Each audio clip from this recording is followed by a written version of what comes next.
Well, hello there, Cancer. This is your bonus reading. This is for the Harvest Full Moon, which is coming up on September 10th. Now, the Harvest Full Moon was a time when our ancestors would start harvesting their crops for the long, hard winter ahead. This is also called the Corn Moon. So we're going to take a look at your crops. We're going to see what information we can gather on your crops and see what is ready to harvest, and then also see what crops may have been neglected in your life. And we're also going to see if your guides and your ancestors have any messages for you for this harvest full moon. So I'm going to go ahead and get started. First, I'm going to pull a Moonology card, and we're going to take a look at the moon cycle and see what... Thank you. That was quick. So that's going to give us a general message for the month, or for the moon cycle here, the full moon that's coming up. And now I'm going to pull some cards. Can I please have what crop are ready for Cancer? Thank you. And now can we see what crops Cancer may be neglecting? What is Cancer neglecting here? What do they need to work on? Thank you. And then any messages from Cancer's guides and ancestors. What messages do we have for Cancer during this full moon, please? Thank you.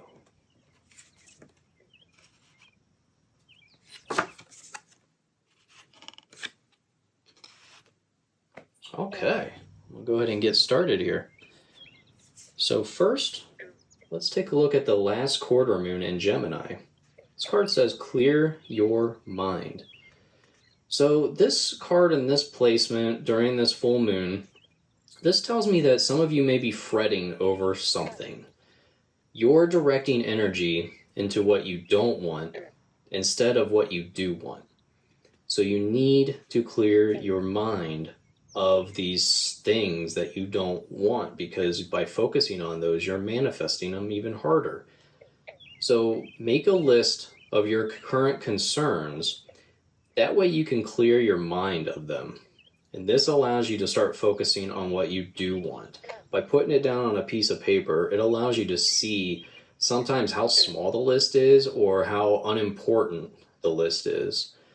So by writing it down will help clear your mind so you can refocus on the things that you do want. And also during a full moon, I think it's a good time to write those down and then just burn them and bury them. Try to get them out of your life. So next, for crops that are ready, we have the Five of Wands. And the Five of Wands in this position, this tells me that you're trying to defend yourself when it probably doesn't really matter. Otherwise, or for some of my goodness, for some of you others, this would also mean that you're preparing for a battle that may never actually come. So it's kind of almost like a waste of time here. I think this kind of goes back to the moon card, that you're fretting over things that maybe don't really mean a whole lot in your life. This can also mean open up communication with someone in your life, because maybe you're preparing for this battle that's never going to come, or maybe you could stop it from coming by just opening up the communication with them, and then you don't have to fight over these little things. So then, what are you neglecting? So we get the Three of Wands here, and the Three of Wands in this placement. This tells me that some of you may be clinging to old habits, and this tells me that some of you others may not be taking any action at all. You've made the plans, but you just keep watching and you keep waiting. And this is kind of a card of, in this position, analysis paralysis. You are fearful of leaving your comfort zone. And you're never going to know what's out there if you don't get out there and explore. I always say that opportunity isn't going to come knocking on your door by just sitting there and not doing anything. You can plan, but until you take that first step, you're never going to get anywhere. So then next, for messages from your guides and ancestors, we're getting the Eight of Pentacles. And this tells me that during this full moon, you need to work on mastering your craft and share it. I find it funny because so many readings during this full moon are getting this Eight of Pentacles. So this is a time when our guides want us to work on our craft and they want us to share it. You need to work hard to acquire the life you're dreaming of. So don't just sit there. Three of Wands. Don't just sit there and analyze and wait for the plans for everything to look perfect. It's never going to be perfect. Share your craft with others. And then we see the Six of Swords here. And this is telling me that it's time for you to move on to better lands. Some of you need to improve your situation, but it's on you to do it. You can't just sit around and wait. You're going to have to do what's necessary to improve your situation and find better land and calmer seas ahead. Which then lastly brings us to the Magician. And this is your guides telling some of you that you already have all the tools necessary to create the life of your dreams. You just have to take action.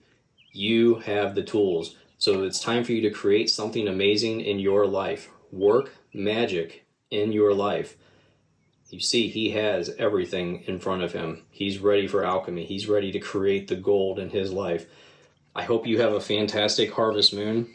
Get out there, recharge yourself in the moon's light. And thank you so much for all the new subscribers. I greatly appreciate the support as I build this new channel. Thank you so much for liking and subscribing, and I will see you in the next reading. Goodbye.